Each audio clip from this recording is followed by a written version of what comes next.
Imagine someone you love looking at you and calmly saying, "I never said that. You must be remembering it wrong." At first, it feels like a small misunderstanding. Maybe you really did remember it incorrectly. Maybe you're tired. Maybe you're stressed. But then it happens again and again. And slowly a disturbing question appears in your mind. Am I losing my memory? Am I imagining things? But what if you're not? What if someone is slowly rewriting your reality without you noticing? Today's story is about a woman who believed she had found the perfect partner. A man who seemed charming, intelligent, and deeply caring. Someone who appeared to understand her better than anyone else. But over time, that perfect relationship slowly turned into something darker, something subtle, something psychological.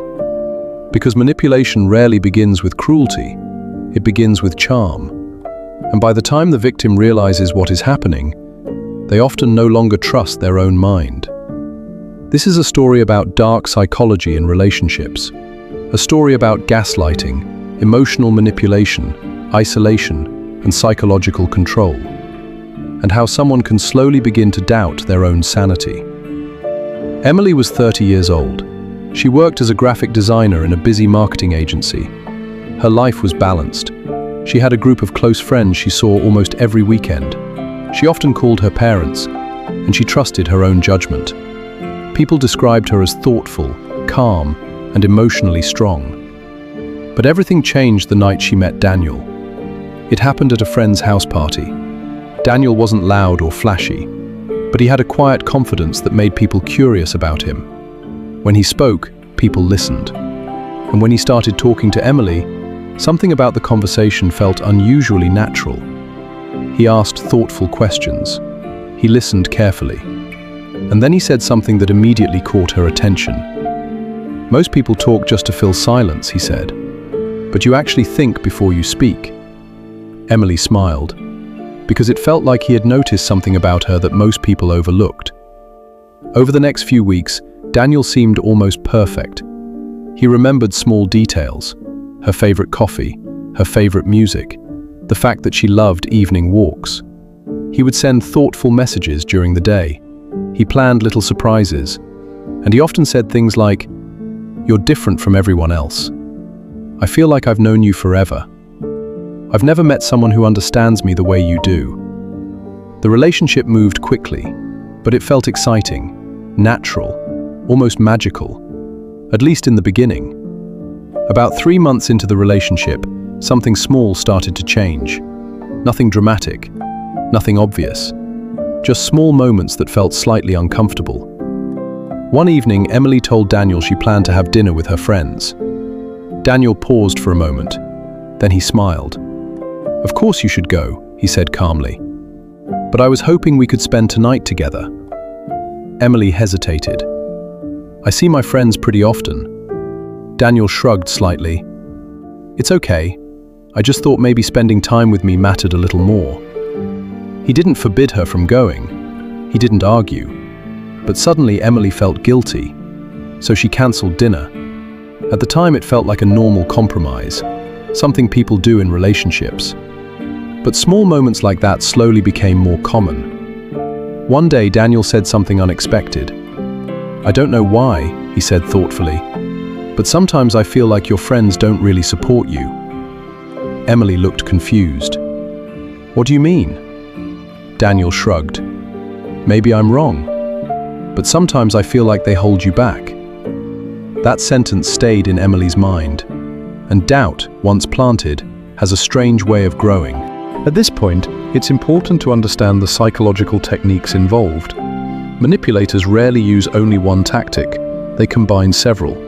The first technique is gaslighting, repeatedly denying events so the victim begins to question their own memory. The second technique is emotional manipulation, creating guilt through statements like, "I guess I'm not that important to you." This makes the victim change their behavior. The third technique is social isolation, slowly weakening the victim's connection with friends and family. And the fourth technique is subtle control. Instead of giving orders, the manipulator influences decisions through emotional pressure. These methods work because they are gradual. They don't feel like abuse at first. They feel like misunderstandings, concern, protection. But over time, they reshape the victim's entire psychological reality. The next time Daniel said, "You're remembering that wrong," Emily stayed quiet. Then she opened her phone and calmly showed him the message. The room became silent. For a brief moment, Daniel's confident expression changed, just slightly, but it was enough, because in that moment, the illusion cracked. Manipulation only works when the victim doubts themselves. Once the victim begins trusting their own perception again, the manipulator starts losing control. And for the first time in months, Emily felt something returning: clarity. Dark psychology rarely appears as obvious cruelty. It doesn't begin with anger or threats. It begins with charm, with attention, with someone making you feel uniquely understood. And then slowly, almost invisibly, the balance of power changes. A healthy relationship should never make you question your own sanity. It should never isolate you from the people who care about you. And it should never make you feel smaller over time. Real love strengthens your identity. Manipulation slowly erodes it. So if you ever find yourself constantly asking, "Maybe I'm the problem?" take a moment, step back, and ask a different question. Or is someone trying to rewrite my reality? Because the most dangerous manipulation is the one you don't realize is happening, until you stop trusting your own mind. One evening, Emily and Daniel had a small disagreement. Nothing serious, just a typical relationship argument. Emily reminded him of something he had said earlier that week, but Daniel looked genuinely confused. "I never said that." Emily blinked. "Yes, you did. We were sitting in the cafe." Daniel shook his head. "No, you're remembering it wrong." Emily paused. Maybe she misunderstood. Maybe she remembered the conversation incorrectly. It happens. But then something strange started happening. It happened again, and again, and again. Daniel began saying similar phrases more often. "You're exaggerating. You misunderstood what I meant.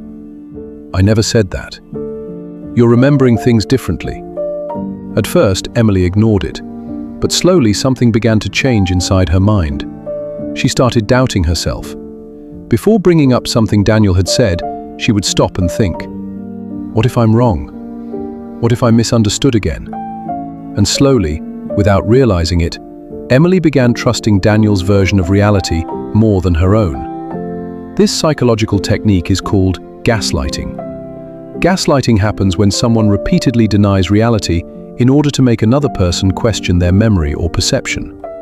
Over time, the victim begins to feel confused, and eventually, they stop trusting themselves. As months passed, Daniel began expressing more concerns about the people in Emily's life. One evening, he said, "I don't think Sarah likes me very much." Sarah had been Emily's closest friend for years. "She just needs time," Emily said. But Daniel shook his head. "I don't know. Sometimes I feel like she's trying to come between us." Emily didn't believe it at first, but the idea stayed in her mind. Later, Daniel said something else. "You deserve people who truly support you." The words sounded caring, protective, but they had an unexpected effect. Slowly, Emily started seeing her friends less often. Not because Daniel forced her, but because she didn't want conflict. She didn't want tension. She didn't want to upset him. And without realizing it, something dangerous was happening. Her social world was shrinking. Her emotional support system was fading. And the strongest voice in her life was becoming Daniel's. Isolation is one of the most powerful tools in psychological manipulation. Because when someone loses outside perspectives, they become easier to control. Daniel rarely told Emily what to do directly. That would have been too obvious. Instead, he influenced her decisions in subtle ways. One day, Emily excitedly told him about a new job opportunity.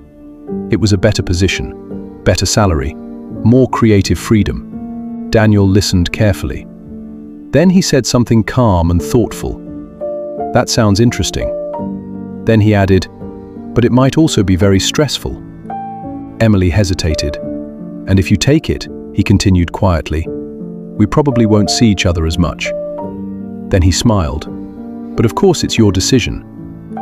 A week later, Emily declined the offer, and she believed the decision was completely her own. But in reality, the decision had been slowly guided. Manipulators rarely force decisions. They shape emotions, and emotions shape choices. One evening, Emily stood in front of the bathroom mirror, and she noticed something unsettling. She wasn't the same person anymore. She felt anxious more often. She questioned herself constantly. She analyzed conversations over and over in her mind. The confident woman she used to be felt distant. Then something unexpected happened. One night, she was scrolling through old messages on her phone, and she found something strange. A message from Daniel. A message containing the exact sentence he once insisted he had never said. Emily stared at the screen. Her heart began beating faster, because suddenly a frightening possibility appeared in her mind. What if she wasn't the problem? What if her memory had been correct all along? And what if someone had slowly been convincing her that it wasn't?